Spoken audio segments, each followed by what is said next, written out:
Mudah-mudahan Bapak besok kehilangan jabatan. Itu hasad. Keinginan meruntuhkan kenikmatan diperoleh oleh orang lain. Itu hikad. Oh, ini bahaya. Itu yang disebut dengan sifat-sifat ini melahirkan sifat nifak yang membentuk munafik. Tipikal golongan ketiga. Jadi, orang munafik itu sama-sama yang ingin saya sampaikan punya penyakit di hatinya. Punya penyakit di kolbunya. Ya, penyakit yang melahirkan dampak kepada fisik disebut daun.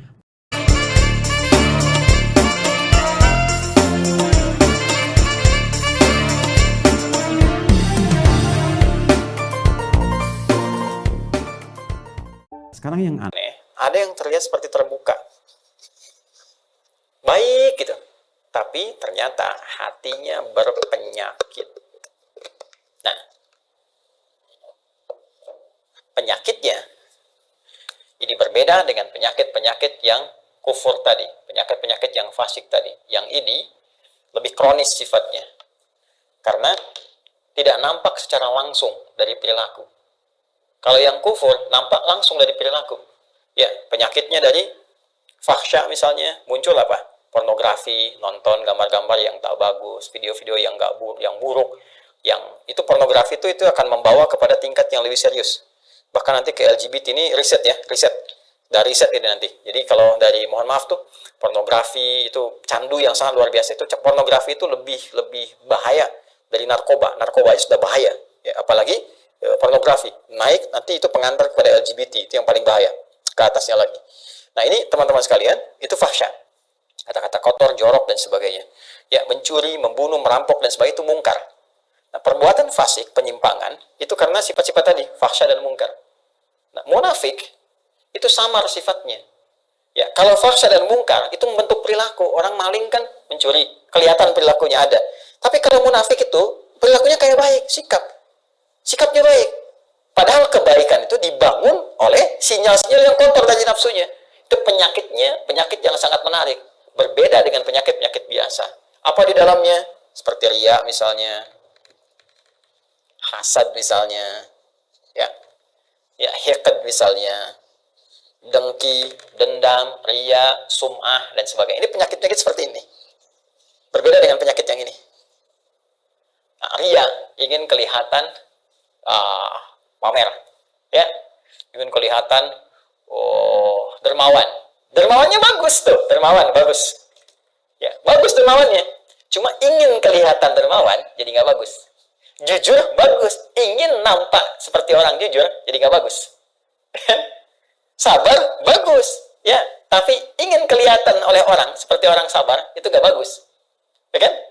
Ya, bersikap baik pada orang karena hartanya itu bagus, karena jabatannya bagus, hormat pada mereka. Tapi kehormatan yang diisi oleh perasaan iri hati itu nggak bagus. Hormat, ya maaf, ya di wajahnya ada senyuman, masya Allah Pak, Bapak itu luar biasa, bisa punya jabatan seperti sekarang. Cuma di hatinya, mudah-mudahan Bapak besok kehilangan jabatan. Itu hasad. Keinginan meruntuhkan kenikmatan diperoleh orang lain. Itu hikad. Ini bahaya. Itu yang disebut dengan sifat-sifat ini melahirkan sifat nifak yang membentuk munafik. Tipikal golongan ketiga. Jadi, orang munafik itu sama-sama yang ingin saya sampaikan punya penyakit di hatinya. Punya penyakit di kolbunya. Ya, penyakit yang melahirkan dampak kepada fisik disebut daun.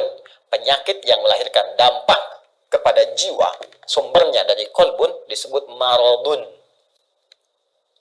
Jadi orang yang sedang riya itu maradun, orang yang sedang hasad itu kena penyakitnya maradun, orang yang hiqd, dengki, ya, dendam itu maradun, ada penyakit di kolbun. Kalau satu orang, kalau banyak orang, ya, maka jamak bentuknya dari kolbun jadi kulubun. Ya, di kulubnya ada apa? Ada maradun. Karena itu kalau ditanya kemudian, kenapa orang munafik itu bermasalah imannya? Kenapa dia menipu dirinya sendiri? Di ayat 9, ya kan? Kenapa dia mencoba menipu Allah dan orang beriman? Padahal tanpa sadar dia menipu dirinya sendiri. Karena di kolbunya ada maradun. Karena di kulub mereka kalau banyak, Karena munafik menular. Kalau banyak orangnya di kulubun, ya, di kulub hati-hati mereka itu ada penyakit maradun. Maka dijawablah dari pemaparan ini, turunlah kemudian, perhatikan, ya, pernyataan tegas dari Allah Subhanahu wa taala yang mendasari pemaparan yang telah diuraikan tadi, ayat 10. Fi qulubihim marad. Fi qulubihim maradun.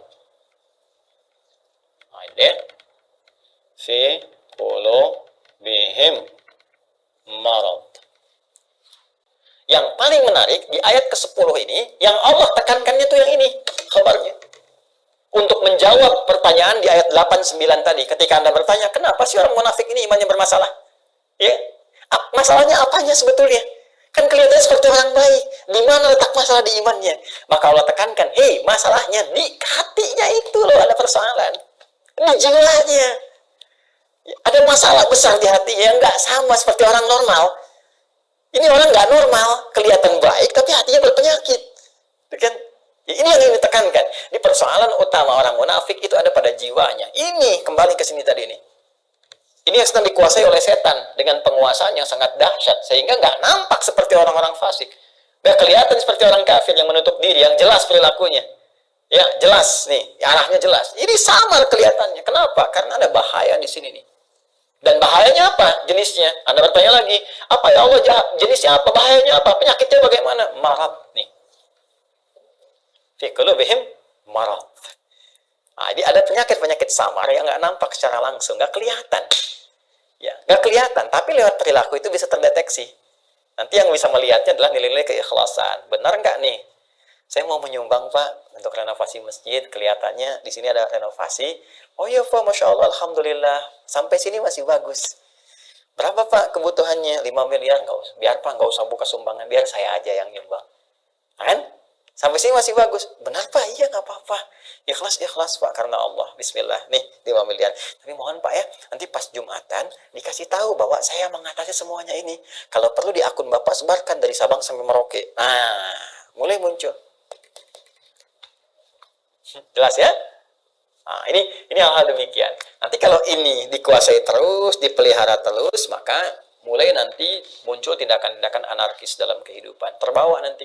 Mula-mula nggak enak fisik. Ini penyakit munafik ini berbahaya. Marad itu lebih berbahaya daripada da. Ya, pusing karena penyakit fisik. Ya, telat makan, asam lambung naik, pusing dan sebagainya. Itu obatnya obat fisik. Dawa, minum sesuatu, ya enak, nyaman, sudah selesai. Tapi karena munafik, ini bahaya. Pusing karena ria, repot tuh. Obatnya nggak ada di rumah sakit. Ya, silakan datang ke rumah sakit. Konsultasi pada dokter spesialis. Saya pusing dok. Di mana Pak? Hampir semua keadaan kepala saya, depan, kanan, kiri, belakang, pusing. Apa gejala yang dirasakan? Itu Pak, kalau tetangga saya beli handphone baru, saya pusing yang kanan. Kalau dia beli kulkas, pusing yang kiri Pak. Kalau dia pesen sesuatu yang baru, oh pusing yang depan. Nah itu, ini pasti yang ini nih. Ya, ini bahaya. Fazadahumullahu marada, kalau dia nggak taubat, terus dipelihara, dikoleksi, apalagi dihiasi oleh setan dengan hiasan-hiasan fatamorgana, ya, nanti dapat ini loh, dapat itu loh, ya, terus dikemas seperti Abdullah bin Ubay bin Salul, ingin dapat kedudukan di Madinah, terus dia pura-pura, ya, beriman. Ya, supaya dapat simpati. Terus pakai pakaian seperti orang beriman supaya dapat perhatian-perhatian, dekat dengan Nabi, tapi di belakang merencanakan hal-hal buruk. Ya, anti terhadap Nabi, ya, mau bahkan mengeksekusi Nabi, bikin tempat makar kepada Nabi dan sebagainya. Masjid Dirar itu kan, dan seterusnya. Sampai wafat dalam keadaan yang mengenaskan. Itu hidupnya kolokan, ya kan? Hidupnya sangat mengecewakan, bikin susah, tapi matinya begitu kolokan.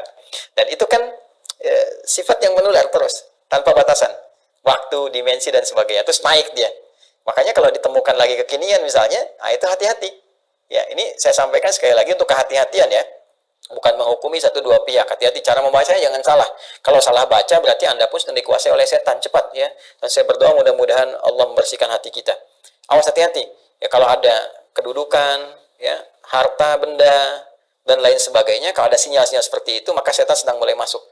Sekali lagi, saya sering katakan, ini musim-musim pilkada, kalau nanti ada bisikan-bisikan nih, wilayah pemilihnya banyak Islamnya nih, kamu pakai kerudung aja, untuk menampakkan aja kamu dekat dengan mereka. Kalau perempuan, kamu pakai peci deh, kalau bisa pakai jubah, datang ke pesantren begini, kamu untuk nampakkan aja, supaya kamu dapat pemilihnya. Ah, itu, hati-hati setan tuh. Katakan pada jiwa Anda, kamu jangan main-main dengan setan. Bilang aja, kamu set, jangan main-main, kamu ingin men-set saya. Jangan main-main dengan setan, gitu kan?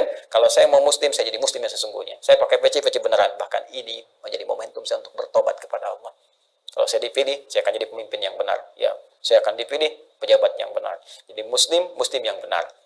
Nah itu, ya. Pun demikian, hati-hati kalau sedang bermasalah. Ya, nggak pernah bersentuhan dengan jilbab, nggak pernah bersentuhan dengan peci, dengan tasbih, tiba-tiba tertangkap di persidangan, bawa tasbih, bawa peci, bawa ini. Hah? Kalau motivasinya bagus, jalan untuk bertobat, baik. Tapi kalau dorongannya, udah untuk menarik perhatian hakim, juri, supaya ada kasihan, unsur kesolehan, pakai aja ini. Ah, itu pun dikuasai oleh ini, kalau tidak ada perubahan yang berarti.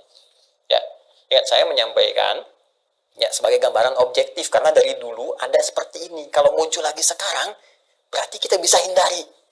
Ya, kita tidak menghukumi satu atau dua pihak, tapi pelajaran kita bersikap objektif untuk melihat dan mengoreksi diri. Kalau ingin berubah, alhamdulillah. Kalau tidak, itu pilihan, tidak pernah ada paksaan. Ya, ini cara membacanya. Alhamdulillah, alhamdulillah. Puji syukur telah kita ucapkan kepada Allah Subhanahu wa taala, di mana kita diberi kesempatan dalam mencerna isi video tersebut. Demikian saya sampaikan kepada saudara-saudaraku, semoga video tersebut bermanfaat bagi saudaraku serta diri saya sendiri. Jika terdapat hal baik, berarti dari Allah, dan jika terdapat hal yang buruk, itu datang juga dari Allah. Mohon maaf jika kesilapan ada dalam pembahasan saya dan ucapan saya. Semoga saudaraku harap memaafkannya. Saya sudahi. Wassalamualaikum warahmatullahi wabarakatuh.